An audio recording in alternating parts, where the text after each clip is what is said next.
Welcome.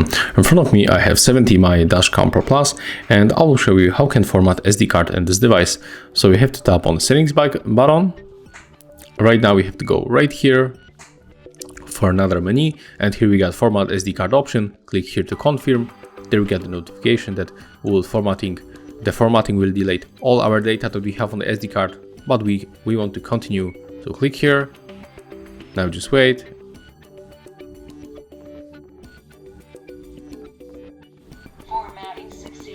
And as you can hear, it was successful. So if you find this video helpful, remember to leave a like, comment, and of course subscribe to our channel.